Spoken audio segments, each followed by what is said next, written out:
ये है M2 positive, देखो यहाँ पर M2 पॉजिटिव और M मानक इलेक्ट्रोड विभवों में प्रवृत्तियां।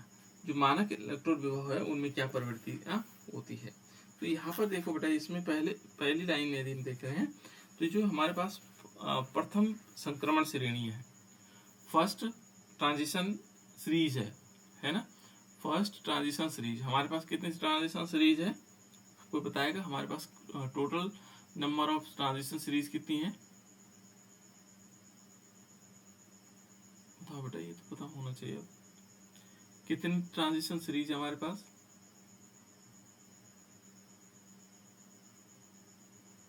किसी को मालूम नहीं लग रहा? एक है 3D सीरीज, एक है 4D सीरीज, एक है 5D सीरीज, एक है 6D सीरीज। कितनी सीरीज हो गई? 4 हो गई। 1, 2, 3 और 4। ये क्या है बेटा? हमारे पास ट्रांजिशन सीरीज है। एक सीरीज हो गई, 2, 3, 4, 4 सीरीज हमारे पास ट्रांजिशन सीरीज हो गई। तो ये चारों सीरीज में देखेंगे जो प्रथम सीरीज है, जो प्रथम सीरीज है यहाँ पर हमारे पास ये प्रथम सीरीज है, ट्रांजिशन सीरीज है ना। तो इस ट्रांजिशन सीरीज की हम बात कर रहे हैं। यहाँ पर पूछा जाएगा first transition series, second transition series, third transition series, fourth transition series. तो अब ये समझ में आ रहे होंगे। 3D में स्कैंडियम वाला है, स्कैंडियम टू जिंक है, ये फर्स्ट ट्रांजिशन सीरीज हमारे पास है ना। तो ये कहता है कि जो फर्स्ट ट्रांजिशन सीरीज है, फर्स्ट ट्रांजिशन सीरीज ऊष्मा रसायन का मान क्या होगा, किस रूप में? जो हमारे पास हीट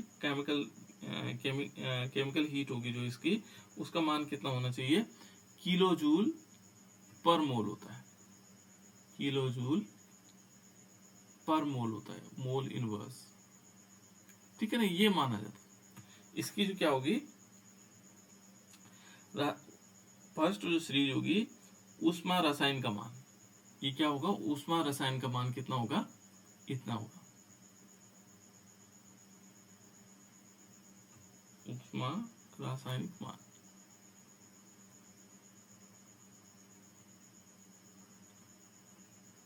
ये कितना होगा बेटा? ये हमारे पास इतनी वैल्यू होगी इसकी, है ना। ये जो प्रथम सीरीज का है इसमें। और यहाँ पर देखोगे कि जैसे M से लेकर के, क्योंकि M2 पॉजिटिव है, ये क्या करेगा? इलेक्ट्रॉन ग्रहण करेगा। और जब इलेक्ट्रॉन ग्रहण करेगा 2 इलेक्ट्रॉन, तो ये किस में कन्वर्ट हो जाएगा? M में हो जाएगा। यानी कि 2 इसने इलेक्ट्रॉन ग्रहण किए तो ये M में कन्वर्ट हो जाएगा। तो जब इलेक्ट्रॉन ग्रहण किया जाता है बेटा, तो उसको क्या कहा जाता है? जहां पर इलेक्ट्रॉन ग्रहण करते हैं उसको क्या बोलते हैं? कौन सी कंडीशन होती है जहां पर इलेक्ट्रॉन ग्रहण होते हैं?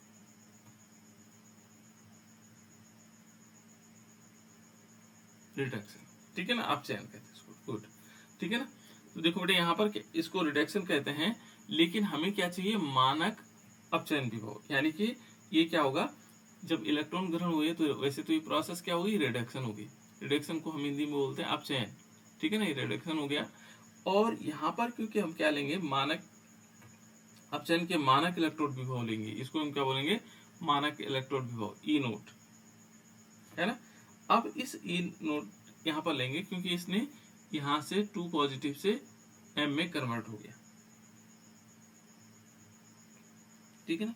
तो यहाँ पर क्या होगा? अलग अलग चीज का मानक इलेक्ट्रोड विभव हम देख सकते हैं, इस प्रकार की श्रेणी बना सकते हैं इसकी। तो ये कहता है कि जैसे माना कॉपर है ना, एक एग्जांपल लेता है। कॉपर को यदि हम देखेंगे तो कॉपर का ई नोट क्या होगा? धनात्मक होगा, ठीक है ना। इसको हम कह सकते हैं पॉजिटिव होगा, धनात्मक। ये कैसे होगा बेटा? धनात्मक होगा, ठीक है ना। और जब ये धनात्मक है तो यह क्या करेगा? तो यह अम्लों को मुक्त नहीं कर पाता है, ठीक है ना। ये क्या नहीं कर पाएगा? जो धनात्मक होंगे वो क्या नहीं कर पाएंगे? अम्लों को मुक्त नहीं कर पाएंगे। तो यहाँ पर हम लिख सकते हैं यह अम्लों से, सॉरी इसको लिखेंगे, यह अम्लों से मुक्त अम्लों से हाइड्रोजन लिखना है इसमें, अम्लों से हाइड्रोजन मुक्त नहीं कर पाता है।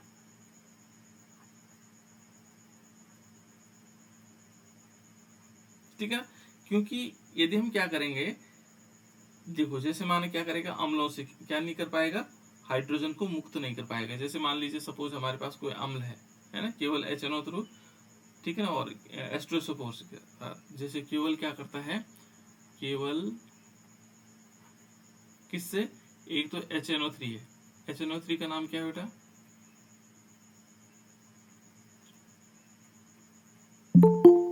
कोई बताएगा, HNO3 का नाम क्या है? ये जो और 11वीं के बच्चे भी हैं बेटा, वो क्या करते रहेंगे, जैसे मैं इन HNO3 का नाम बता रहा हूँ तो नोट करते रहेंगे, है ना, कि अभी बताऊंगा इसका नाम, कुछ बच्चे बोल तो रहे हैं, नाइट्रिक एसिड। हाँ नाइट्रिक एसिड, ठीक है ना, इसको हम बोलेंगे बेटा नाइट्रिक एसिड। क्या बोलेंगे, नाइट्रिक एसिड,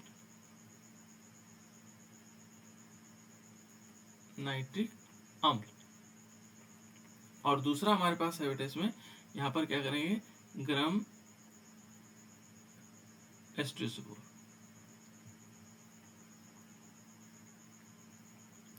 ठीक है ना, ये केवल देखो, ये अम्लों से क्या नहीं करेगा, हाइड्रोजन मुक्त नहीं कर पाता, कौन, जो कॉपर है, क्योंकि इसकी वैल्यू क्या है, धनात्मक है। ठीक है ना, इसका मान क्या है, धनात्मक है, इसलिए क्या नहीं कर पाएगा, अम्लों से हाइड्रोजन मुक्त नहीं कर पाएगा।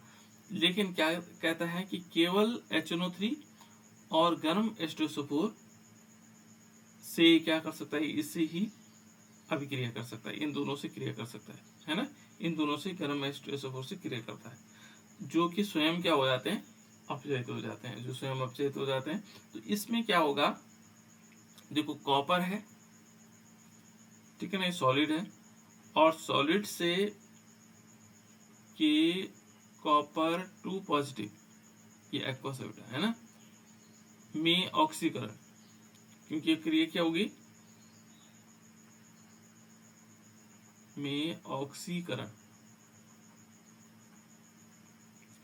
के लिए जो आवश्यक ऊर्जा होगी, के लिए जो आवश्यक ऊर्जा होगी वो कितनी होगी, आवश्यक ऊर्जा, उच्च ऊर्जा कह सकते हैं हम इसको, आवश्यक उच्च ऊर्जा, ये कितना होगा बेटा इसमें, यहां पर देखोगे तो ये कहता है कि जल विलयन एंथैल्पी कितनी है, -2121 किलो जूल पर मोल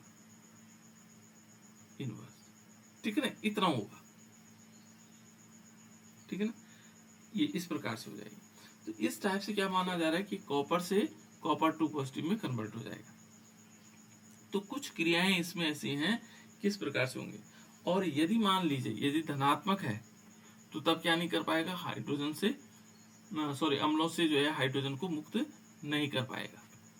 जैसे मानो कोई अम्ल है, मान लीजिए सपोज हमने HCl लिया, हाइड्रोक्लोरिक एसिड लिया, और कॉपर के साथ रिएक्शन करवाएगा, ये इससे हाइड्रोजन यानी कि CuCl2 नहीं बना पाएगा और +H2 गैस नहीं निकाल पाएगा, ऐसी कंडीशन, क्योंकि इसकी वैल्यू कैसी है, धनात्मक है। ठीक, दूसरा इसमें एक और है बेटा, इस 3D सीरीज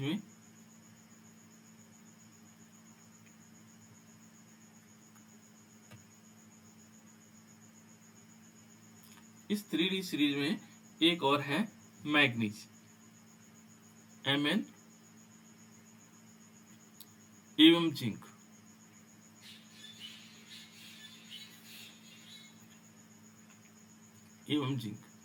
ठीक है ना, और के लिए जो है कि ई नोट तो आप जान रहे हैं, मानक अपचयन विभव, ये क्या होते हैं, सामान्य से अधिक ऋणात्मक होते हैं। वैसे ऋणात्मक तो होते हैं लेकिन सामान्य से अधिक ऋणात्मक होते हैं, क्योंकि इसमें क्या होगा, M जो होगा Mn2 पॉजिटिव में क्या होता है, D5 क्या होगा, D5 में देखो बेटा, तो यहाँ पर क्या होगा, अर्धपूरित कक्षा होती है ना, यानी कि आधा पूरा भरा होता है। यदि मान देखो Mn2 पॉजिटिव में क्या होगा, मैग्नीज का तो ऐसे तो होता है, मैग्नीज यदि मैग्नीज का हम इलेक्ट्रॉनिक कॉन्फ़िगरेशन देखेंगे तो 4s2 और 3d5 होता है। ऐसा होता है कि नहीं होता? लास्ट वाला बता रहा हूँ, उसके पहले होता है। अब मान लीजिए Mn पॉजिटिव हुआ, 2 पॉजिटिव हुआ, इसका मतलब क्या हुआ, ये 4s में 0 हो जाएगा, पहले तो इलेक्ट्रॉन इसी में से निकलेंगे ना, और 3d क्या होगा, 5 हो जाएगा। और d के कितने कक्षक होते हैं बेटा, 5। ये 5 कक्षक कैसे, 1 2 3 4 और 5 है ना, 1 2 3 4 5, और इन सब में क्या है, एक एक इलेक्ट्रॉन है। अब देखो पूरा तो नहीं भरा हुआ है, आधा हाफ फील्ड ऑर्बिटल है ना। यहाँ पर देखो कि आधा पूरित है, अर्धपूरित कह सकते हैं इसको, क्या बोल सकते हैं इसको, अर्धपूरित, आधा पूरा भरा हुआ है ना। इसमें Mn2 पॉजिटिव में क्या है, आधा पूरा भरा हुआ है, लेकिन आधा वाला है। पूरा तो तब कह सकते हैं हम इसको, पूर्ण पूरित कब कह सकते हैं, जब इसमें दो दो इलेक्ट्रॉन हो जाए, इस प्रकार से। जैसे ये पूर्ण पूरित है, ये 2 2 2, इस टाइप से ये पूर्ण पूरित हो गया, फुली फील्ड ऑर्बिटल। ये हाफ फील्ड ऑर्बिटल है, ठीक है ना। डी में क्या हो रहा है, देखो इन दोनों के मान क्या होंगे, सामान्य से अधिक होंगे। और देखो Mn2 पॉजिटिव में क्या होगा, D5 क्या होगा, अर्धपूरित कक्षा होगा। और जबकि जो जिंक है, जिंक 2 पॉजिटिव को देखोगे तो ये पूर्ण पूरित है। यहाँ पर भी क्या होता है, 4s0 होगा, 2 पॉजिटिव है ना, और 3d कितना हो जाएगा, 10 हो जाएगा। तो इन दोनों की कंडीशंस क्या है, Mn के पास D में 5 इलेक्ट्रॉन है, और इस Zn2 पॉजिटिव में D के पास 10 इलेक्ट्रॉन है। और ये आधा पूरित है, हाफ फील्ड है, इसको हम अर्धपूरित कह रहे हैं बेटा, क्या कह रहे हैं, अर्धपूरित, आधा पूरा भरा हुआ है ना। और इसको पूर्ण पूरित कह रहे हैं, यानी कि फुली फील्ड कह रहे हैं, इंग्लिश में लिख देते हैं फुली फील्ड, फुली फील्ड, ठीक है ना। तो यहाँ पर एक तो क्या हो गया, अर्धपूरित हो गया, और एक हो गया पूर्ण पूरित। क्या हो गया बेटा, पूर्ण पूरित।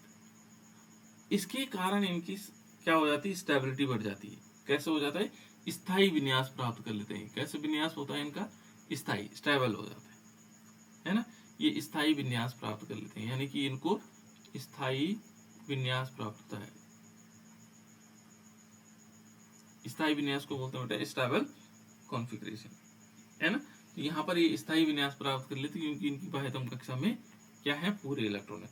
इसलिए इनका क्या होगा, जो मान होगा ऋणात्मक तो होता है, लेकिन अधिक ऋणात्मक होते हैं। कैसे होते हैं, अधिक ऋणात्मक, उच्च ऋणात्मक, ये दोनों के दोनों उच्च ऋणात्मक होते हैं, ठीक है। यहाँ पर ये ध्यान रखना कि क्या है, उच्च ऋणात्मक वाले वैल्यू है। और दूसरा यदि देखेंगे, फिर निकिल वाला बचा बेटा, इसमें इस सीरीज में एक निकिल बचा। तो निकिल क्या होगा, निकिल जो अलग टाइप के हैं उनकी हम बात कर रहे हैं। तो निकिल का जो ई नोड का मान है, ठीक है ना, वो सामान्य से अधिक ऋणात्मक होता है। इसके लिए इसमें भी क्या होगा, सामान्य से अधिक ऋणात्मक होगा, ठीक है ना। इसकी वैल्यू, ई नोड की जो वैल्यू होगी वो ऋणात्मक होगी, सामान्य से अधिक। जैसे इनका था ऐसे इसका, ठीक है ना, ऋणात्मक होगा। अब क्यों होगा भाई, इनका तो कारण ये था कि इसमें अर्धपूरित अवस्था है, इसमें भी अर्धपूरित अवस्था है, ठीक है। लेकिन इसमें क्या होगा, यदि हम देखेंगे तो इसमें क्यों हुआ होगा, निकिल में ई नोड ऋणात्मक है, तो इसमें क्या फर्क पड़ेगा, है ना, अधिक ऋणात्मक क्यों होगा, क्योंकि इसके लिए कहता है कि इनकी जो जलयोजन इंथैल्पी है, जलयोजन का मतलब जल के जुड़ने की जो इंथैल्पी है, जैसे जल जुड़ेगा ना बेटा, इससे निकिल से मान लीजिए वाटर मॉलिक्यूल जुड़ता है ना, तो उसकी जो वैल्यू है वो क्या है, उच्चतम मानी जाती है। यानी कि उसका मान क्या होगा, जलयोजन एंथैल्पी का मान उच्चतम ऋणात्मक कितना होगा, इसकी वैल्यू है -21 किलो जूल पर मोल इनवर्स होती है। इसलिए क्या होगा, इसका मान ऋणात्मक होगा। कैसे, जलयोजन के कारण, है ना, जलयोजन की एंथैल्पी उच्च होती है। तो ये कुछ पॉइंट्स है बेटा इसमें, जो हम क्या करते हैं, M2 पॉजिटिव से M में कन्वर्ट करते हैं। तो एक तो ये D वाला याद रखना आपको, ठीक है ना। एक कॉपर वाला होगा, जिसकी धनात्मक वैल्यू है, एक ऋणात्मक वैल्यू वाली होगी, और एक उच्च ऋणात्मक वाली, दो वैल्यू ये है और एक निकल की है। ये जलयोजन के कारण होता है और ये डी कक्षा के कारण होता है। ये तो था M2 पॉजिटिव से M की इलेक्ट्रोड प्रवृत्तियां, ठीक है ना। Trend in M2 positive to M standard electrode potential, ये स्टैंडर्ड इलेक्ट्रोड पोटेंशियल। नेक्स्ट इसी का एक दूसरा पार्ट है बेटे, देखो अब क्या है, मानक इलेक्ट्रोड विभवों M3 पॉजिटिव से M2 पॉजिटिव, ठीक है ना। M3 पॉजिटिव से क्या करना है, ये Mn3 पॉजिटिव से, तो उसे Mn भी नहीं होना था बेटा, उसने M ही होना था। तो यहाँ पर देखो इसमें ट्रेंड क्या करेंगे, standard electrode potential to M3 positive to M2 positive. देखो यहाँ पर M है हमारे पास, और इस पर क्या है बेटा, 3 पॉजिटिव है। और यदि मान लीजिए इसको M में 2 पॉजिटिव कर दें तो क्या हुआ होगा इसमें, बताओ कोई बच्चे बताओ, इसमें क्या हुआ होगा।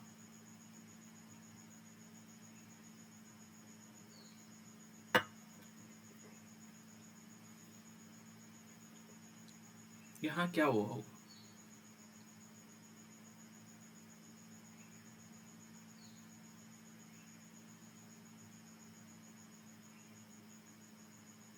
कोई बता सकता है। रिडक्शन, ऑक्सीडेशन, ये कुछ और हुआ होगा,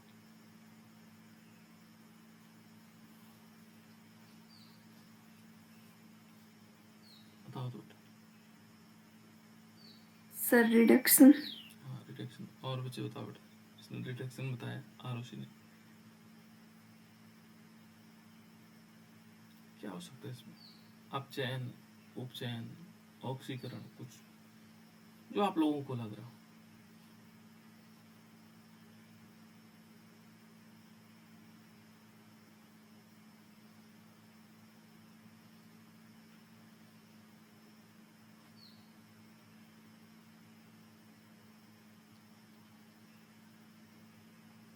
बताओ बेटा। देखो यहाँ पर जब धना पॉजिटिव चार्ज है वो जब कम होते हैं, देखो यहाँ पर 3 पॉजिटिव है और 2 पॉजिटिव होगा, तो 3 पॉजिटिव वाले ने क्या किया होगा, एक इलेक्ट्रॉन लिया होगा, और एक इलेक्ट्रॉन लेने से किस में कन्वर्ट हुआ, M2 पॉजिटिव में कन्वर्ट हुआ। इसका मतलब क्या हुआ, जब इलेक्ट्रॉन लेता है कोई तो क्या उसे क्या कहते हैं, रिडक्शन या अपचयन कहते हैं बेटा, ठीक है ना। आरुषि ने सही बताया, रिडक्शन, ये है रिडक्शन। अब यहाँ पर देखो बेटा, ये क्या कह रहा है, मानक इलेक्ट्रोड विभव, यहाँ पर क्या होगा, स्टैंडर्ड इलेक्ट्रोड पोटेंशियल, है ना। और ये ध्यान रखना, ये रिडक्शन पोटेंशियल ही होता है, जो स्टैंडर्ड इलेक्ट्रोड पोटेंशियल होता है इसको हम रिडक्शन पोटेंशियल भी कहते हैं, स्टैंडर्ड रिडक्शन पोटेंशियल भी कहते हैं, ठीक है ना। ये क्या होगा, अपचयन विभव के नाम से ही जाना जाता है, ठीक है। तो ये ध्यान रखना, अपचयन विभव ही क्या कहलाता है इसका, स्टैंडर्ड इलेक्ट्रोड पोटेंशियल का हो, या उसको हम कह सकते हैं स्टैंडर्ड रिडक्शन पोटेंशियल। ये दोनों एक ही होते हैं, है ना, क्योंकि चिन्ह परिपाटी के अनुसार ये दोनों एक ही चीज होती है। अब ये कहता है बेटा, देखो इसमें अलग अलग तत्वों को देखते हैं, पहले स्कैंडियम को देखते हैं। तो स्कैंडियम में देखेंगे तो स्कैंडियम में क्या होगा, स्कैंडियम के लिए जो ई नोट होगा,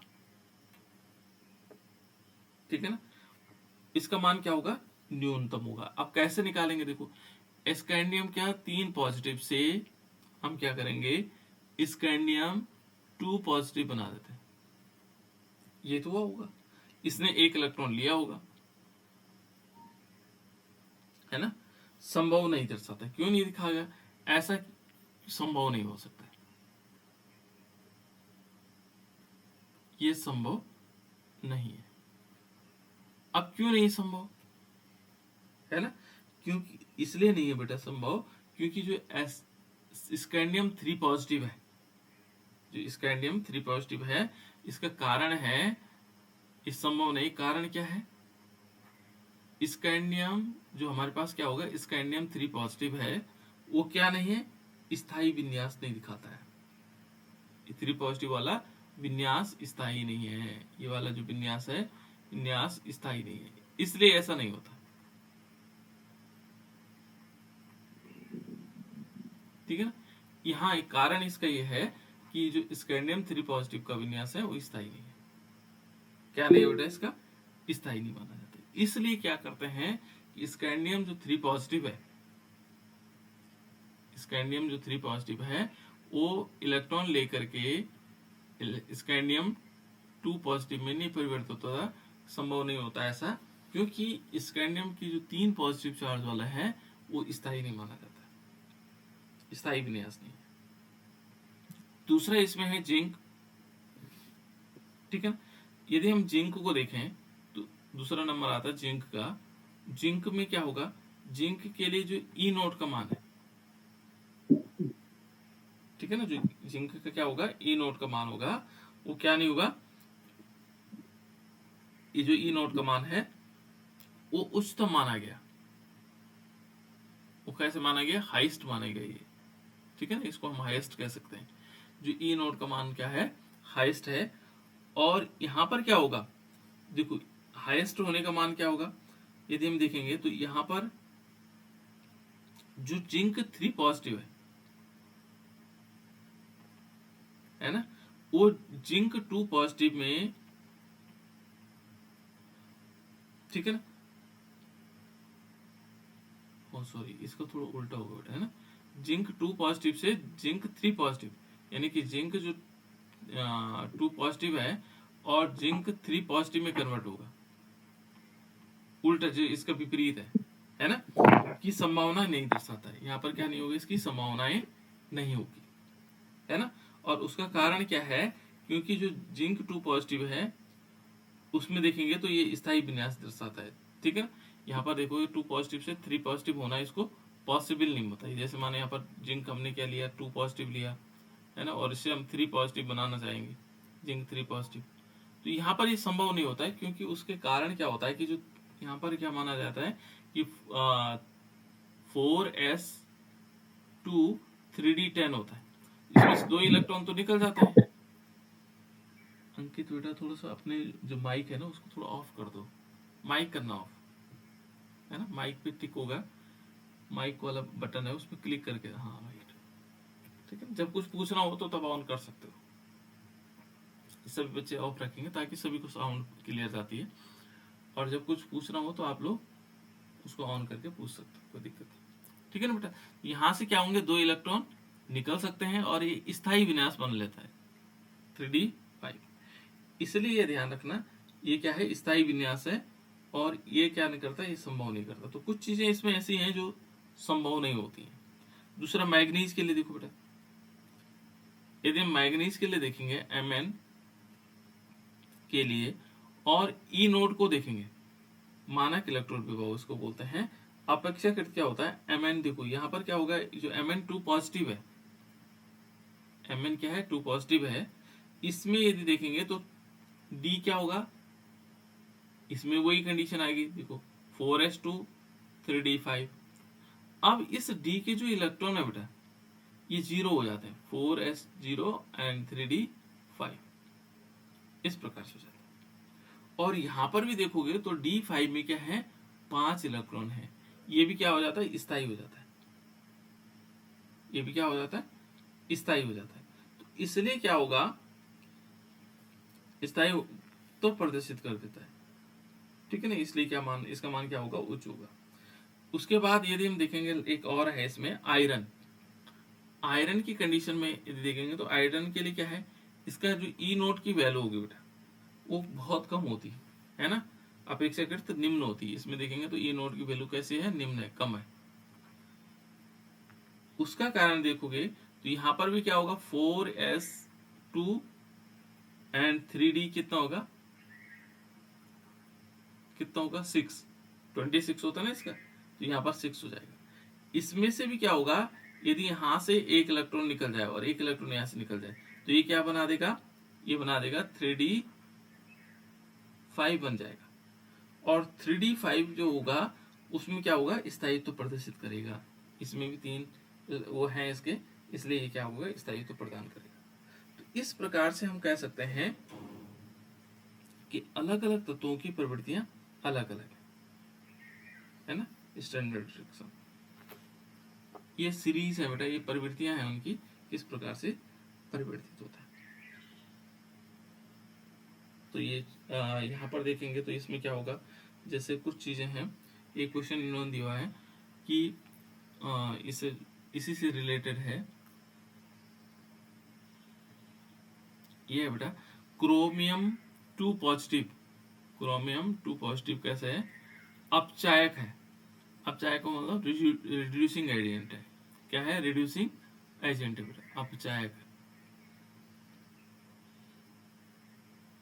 रिड्यूसिंग एजेंट।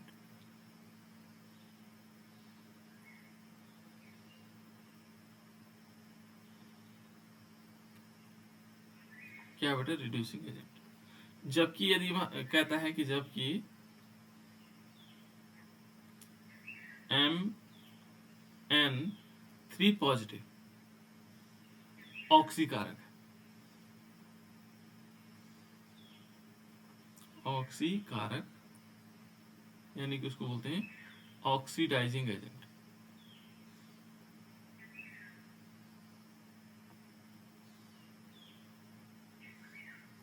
ऑक्सीडाइजिंग एजेंट है ना। और जबकि दोनों में क्या, देखो ये कह रहा है कि जबकि दोनों में क्या है, D4 विन्यास है। दोनों में क्या है, D4 विन्यास है। और इनमें क्यों होगा ऐसा क्या, अभी देख लेते हैं। ये क्वेश्चन है कि जैसे क्रोमियम है, तो क्रोमियम का होता है क्या बेटा, 2 पॉजिटिव चार्ज होगा, यानी कि इसमें 4s2 0 हो जाएगा, और 3D कितना होगा, क्रोमियम का कितना होता है, 4 हो जाएगा, है ना। और यदि मैग्नीज को देखेंगे तो मैग्नीज में 3 पॉजिटिव है, इसका 25 होता है ना, तो 4s इसमें भी 0 हो जाएगा, और 3D कितना होगा, 4 होगा। देखो दोनों में एक जैसी कंडीशन है, ये एक जैसा है। तो एक ये तो है, एक इसको कह रहा है कि ये क्या है, रिड्यूसिंग एजेंट है, और इसको कह रहा है ये ऑक्सीडाइजिंग एजेंट है। ऐसा क्यों है, जबकि दोनों में एक जैसा है। देखो यहाँ पर 3D4 है और 3D4 है, इसमें भी ये हुआ ना कि यहाँ से 2 इलेक्ट्रॉन निकले, तो यहाँ 0 हो गया 2, है ना। और यहाँ पर दोनों एक यहाँ से निकलेगा, यहाँ एक यहाँ से निकलेगा, इसमें से 3 निकले, 25 होता है। तो 25 यहाँ 5 थे या 2 थे, तो 2 यहाँ से निकला, एक यहाँ से निकला। इसका 24 था, एक यहाँ था, 5 यहाँ थी, तो एक यहाँ से निकला, एक यहाँ से निकला। तो इस प्रकार से ये कह रहा है कि इनकी पोजीशन एक जैसे है। लेकिन ये कहता है कि यहाँ पर ये जो है ये अपचायक है। क्या है, अपचायक है, रिड्यूसिंग एजेंट। और ये क्या है, ऑक्सीकारक है। ऐसा क्यों है, ऐसा क्यों है, ठीक है ना। तो इसमें यदि देखोगे बेटा, क्योंकि पहले इसकी बात करते हैं, क्रोमियम की, क्रोमियम 2 पॉजिटिव की बात करते हैं। यहां पर देखेंगे तो यहां क्या है, क्योंकि इसका विन्यास है D4, और D4 से D3 में परिवर्तित होता है ना। D4 से किस में परिवर्तित होगा, से D3 में परिवर्तित होगा, D3 में परिवर्तित होगा। कब परिवर्तित होगा, परिवर्तित होता है, कब होना बेटा इसमें, देखो क्योंकि ये क्या है, अपचाय का, अपचाय क्या काम करता है, दूसरे का अपचयन करता है। अपचयन होने के लिए क्या करना पड़ता है, उसे इलेक्ट्रॉन देना पड़ता है, ठीक है ना। ये ध्यान रखना, ये अपचाय का मतलब क्या हो गया, दूसरे का अपचयन करने वाला।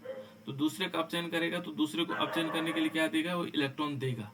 तो इसे D4 से D3 में परिवर्तित होता है ना। जिसमें क्या होगा, जो अधिभारित होगा वो T2, यहाँ पर हमने पढ़ा था Eg ऑर्बिटल और T2g ऑर्बिटल, इस तरह होगा। यहाँ पर ये किससे निकलेगा इलेक्ट्रॉन, T2g ऑर्बिटल से, अधिभारित T2g ऑर्बिटल इस तरह होता है। और जबकि दूसरी तरफ यदि देखोगे तो मैग्नीज है, मैग्नीज में क्या हुआ, मैग्नीज 2 पॉजिटिव को, 3 पॉजिटिव को देखेंगे में परिवर्तन यदि देखोगे, तो यहाँ पर क्या होगा, D4 से D5 से, है ना, D5 से क्या होगा, यहाँ पर यदि क्या होगा, D5 विन्यास था, है ना, परिवर्तन से अधिभारित जो D5 विन्यास होगा, क्योंकि यहाँ पर क्या माना जाएगा कि जो D4 होगा बेटा, D4 ने से जो है D5 में परिवर्तित होना है इसने, क्योंकि ये क्या है, ऑक्सीकारक है। ऑक्सीकारक होने का मतलब दूसरे का क्या करेगा, ऑक्सीकरण करेगा। वो ऑक्सीकरण कैसे करेगा, जब उससे वो इलेक्ट्रॉन लेगा, है ना, यहाँ पर इलेक्ट्रॉन लेने की प्रोसेस है। तो यहाँ D4 से क्या होगा, D5 होगा, में परिवर्तित होता है और ये क्या कर देता है, स्थायी विन्यास प्राप्त कर लेता है। ये D5 वाला अर्धभारित विन्यास प्राप्त कर लेता है D5, है ना। जो इससे अतिरिक्त क्या होता है, स्थायित्व प्रदान होता है और ये क्या कहलाता है, प्रबल ऑक्सीकारक कहलाएगा। ये क्या करेगा, एक इलेक्ट्रॉन ग्रहण करेगा क्योंकि ऑक्सीकारक है ना। तो यहाँ से क्या होगा, D5 ये Mn2 पॉजिटिव में परिवर्तित में से क्या होगा, D5 विन्यास प्राप्त करेगा।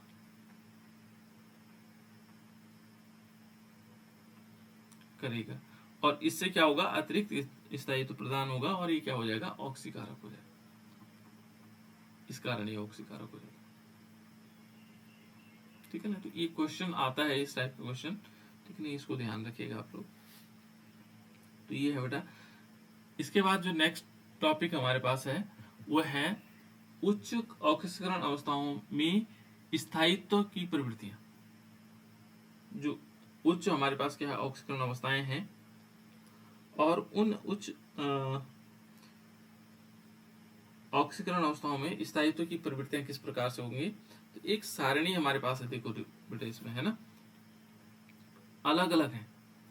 जैसे यहाँ पर देखेंगे तो ऑक्सीकरण अवस्था यदि +6 देखें तो +6 किसकी हो सकती है ना। तो यहाँ पर देखोगे तो जो सबसे पहले आता है इसमें क्रोमियम। यहाँ पर मैं सीधे उन्हीं को लिख लेता हूँ जिनकी ऑक्सीकरण संख्या +6 होती है, CrF6 है। बाकी और कोई भी इस प्रकार से हैलाइडों के साथ है, ये ध्यान रखना, किसके साथ, हैलाइड के साथ। हैलाइड जानते हैं आप लोग, जो हैलोजन तत्व होते हैं उनके साथ धातु हैलाइड्स जो बनाएंगे वो केवल क्रोमियम क्या करता है, इसके साथ F6 बनाता है, बाकी नहीं बनाता। +6 वाले ऑक्सीकरण संख्या केवल हैलाइड के साथ। हैलाइड मीन्स हैलोजन के साथ। हैलोजन कौन होते हैं बेटा, फ्लोरीन हो गया, क्लोरीन हो गया, ब्रोमीन हो गया, आयोडीन हो गया, ठीक है ना, इनके साथ ये हैलाइड के साथ है, ठीक है ना, इसके साथ 3D सीरीज में, है ना। अब यदि हम +6 वाले देखें, +5 वाले देखें तो +5 वाले कौन कौन दिखा सकता है। एक तो दिखाता है वैनेडियम। कौन दिखाता है, वैनेडियम। वैनेडियम F5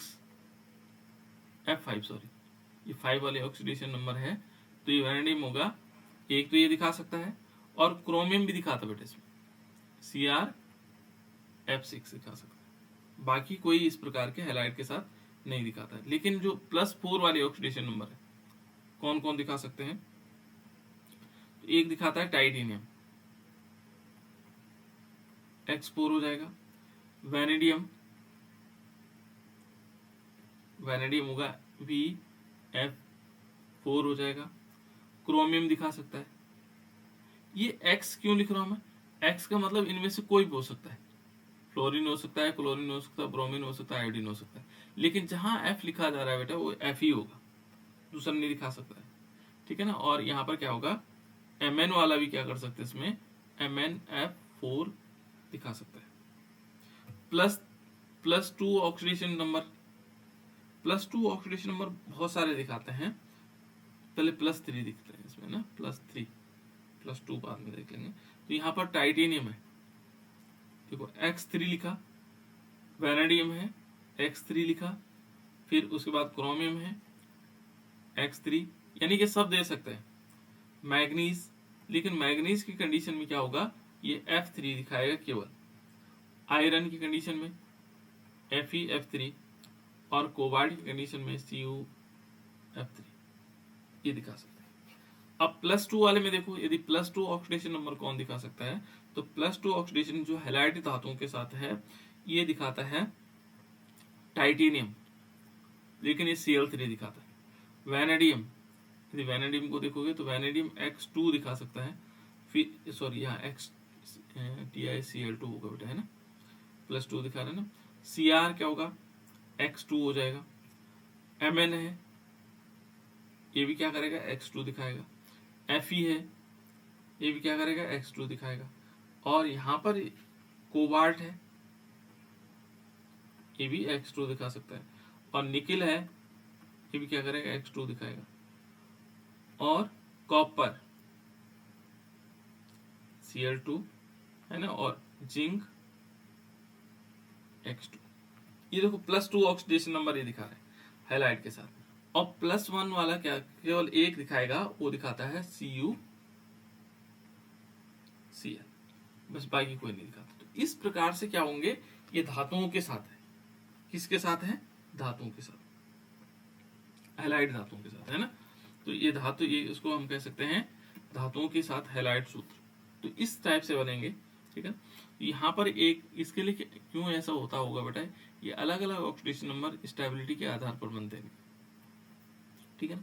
तो यहाँ पर ये ध्यान रखना है कि जो उच्चतम ऑक्सीकरण अवस्था है ना, ऑक्सीजन टाइटेनियम हो गया, वैनेडियम और क्रोमियम में पाई जाती है ना।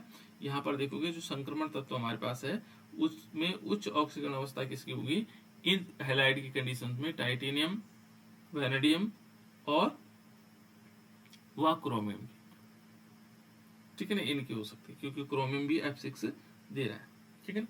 जहाँ की हैलाइडों के आयन क्या होंगे, जहाँ ये हैलाइड आयन है से क्रिया करके TiCl4 हो गया, TiCl4 हो गया, और वैनेडियम 5 हो गया, फ्लोराइड हो गया, वैनेडियम फ्लोराइड, और क्रोमियम फ्लोराइड हो गया, ये बना सकते है ना। और इनकी उच्च ऑक्सीकरण अवस्था में प्राय क्या होते हैं, फ्लोराइड बनाते हैं। सारे के साथ जो उच्च ऑक्सीकरण अवस्थाएं होंगी वो क्या बनाते हैं, फ्लोराइड ही बनाते हैं, ठीक है ना। उसका कारण क्या है बेटा, जो फ्लोराइड बनाने का कारण है कि जो फ्लोराइड आयन का आकार होता है वो अत्यधिक छोटा होना है। क्योंकि क्यों बनाते हैं उच्च ऑक्सीकरण अवस्था वाला, है ना। तो यहाँ पर इसका कारण है कि जो फ्लोराइड आयन होता है उसका आकार बहुत छोटा होता है।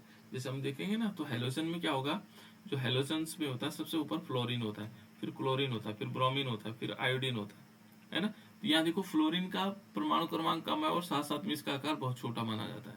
तो इसलिए ये क्या करते हैं, फ्लोराइड आयन ज्यादातर ऑक्सीकरण संख्याओं में फ्लोराइड आयन आता है, ठीक है ना।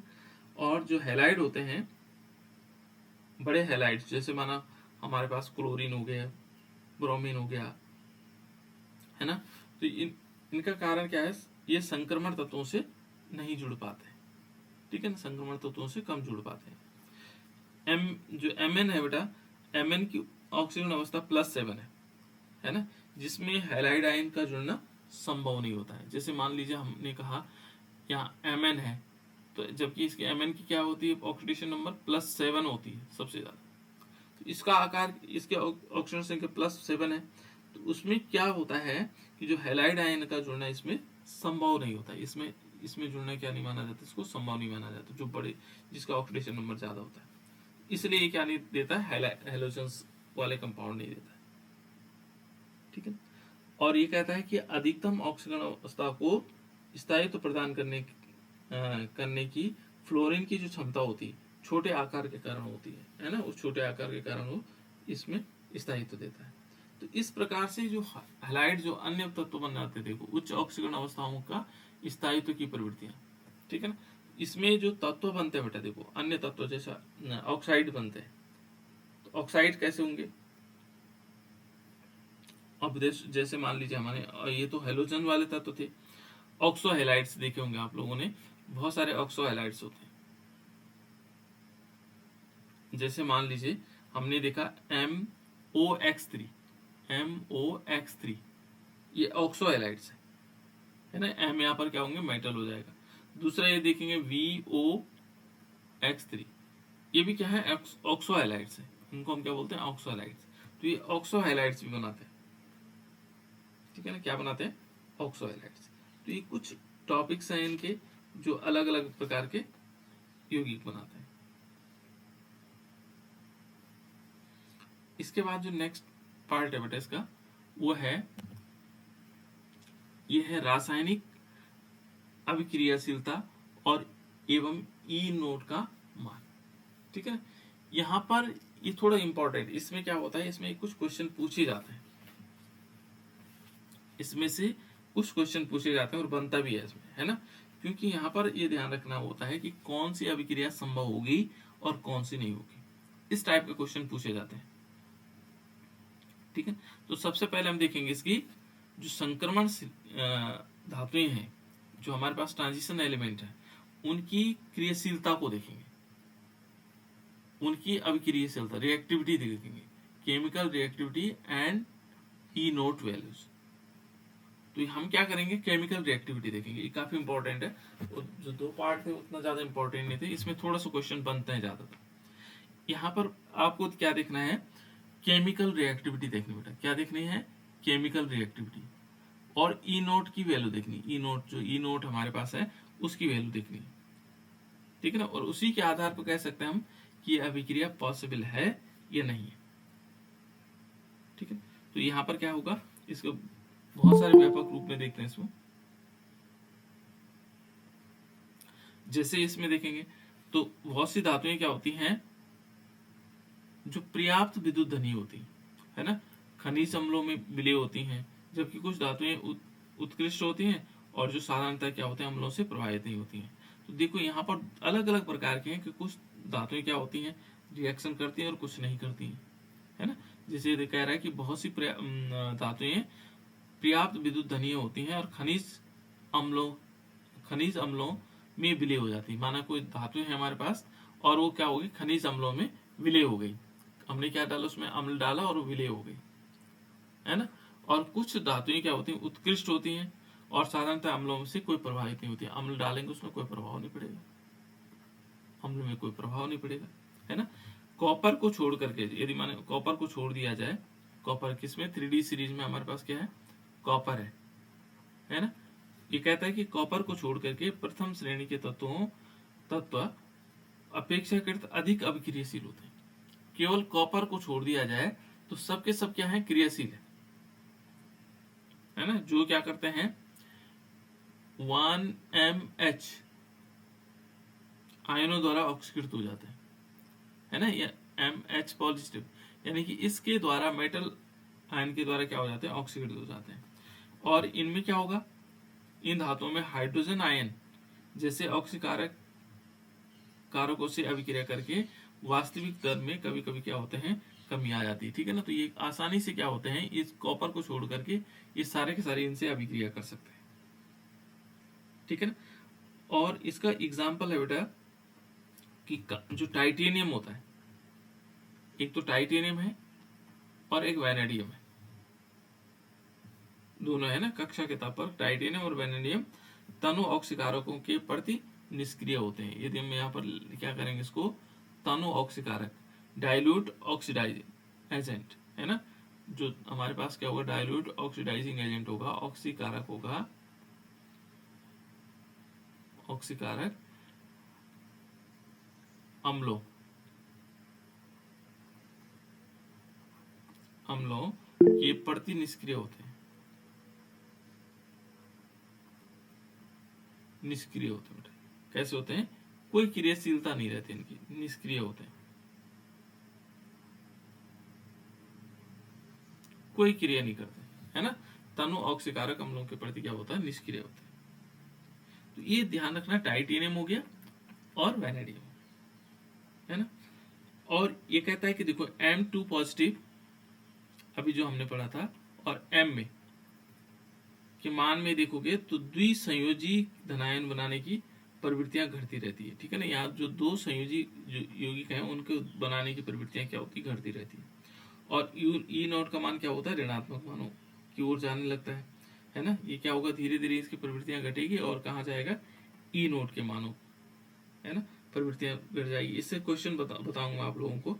और ये सामान्यतः क्या हो जाता है बेटा, द्वितीय आयनन का योग सामान्यतः वृद्धि, जो द्वितीय आयनन होता है, जैसे आयनन दो प्रकार के होते हैं ना। एक में जैसे माना सपोज मैंने पहले प्रथम आयनन है, तो मान लीजिए इससे क्या हुआ, एक इलेक्ट्रॉन माना मैंने निकाला तो ये एक पॉजिटिव चार्ज हो गया और यहाँ से एक इलेक्ट्रॉन निकला, ये प्रथम आयनन है, आयनाइजेशन पोटेंशियल है ना। मान लीजिए फिर M पॉजिटिव है और इससे फिर मैं एक इलेक्ट्रॉन और निकाल रहा हूँ, तो ये द्वितीय आयनन हो जाएगा, इसमें 2 पॉजिटिव आ जाएंगे और ये क्या होगा, इलेक्ट्रॉन निकल जाएंगे। यदि इसी M3 पॉजिटिव से मैं 2 पॉजिटिव से एक इलेक्ट्रॉन और निकालूं तो ये तृतीय आयनन हो जाएगा। ये अलग अलग आयनन है ना, इन आयनों को हम समझना है। ये कहता है कि जैसे माना M2 पॉजिटिव का मान क्या होगा, इस श्रेणी में द्वितीय संयोजी धनायन बनाने के लिए घटती प्रवृत्तियां दर्शाते हैं। ये घटते हुए प्रवृत्तियां दिखाएंगे। और ई नोट का मान क्या होगा? ई नोट के कम ऋणात्मक मानों की ओर ले जाने की प्रवृत्ति क्या होगी? प्रथम जो श्रेणी थी हमारे पास, ये प्रथम से जब हम द्वितीय में जाएंगे, द्वितीय आयनन में जाएंगे, ठीक है ना, तो उस समय क्या होगा? इनका ऋणात्मक मानों में कमी आ जाएगी। और एंथैल्पी के योग सामान्यतः वृद्धि से संबंधित है, ठीक है ना। यहाँ पर सामान्यतः, यहाँ पर क्या होगा? इनकी उसमें कमी आने लगेगी, इसमें ऋणात्मक मान में, ठीक है ना। और इसके बाद है बेटा अन्य जैसे यौगिक हैं, कुछ अपचायक के रूप में आएंगे, ठीक है ना, और कुछ क्या होंगे? ऑक्सीकारक के रूप में होंगे। यहाँ पर दोनों प्रवृत्तियां साथ साथ आएंगी, और वो किसके कारण होंगी? उनमें इलेक्ट्रॉन त्यागने की प्रवृत्तियां और इलेक्ट्रॉन को ग्रहण करने की प्रवृत्तियों के आधार पर, ठीक है। इस प्रकार से हम इसको समझ सकते हैं। तो इसके बारे में थोड़ा सा कल बताऊंगा बेटा मैं और डिटेल, ठीक है ना।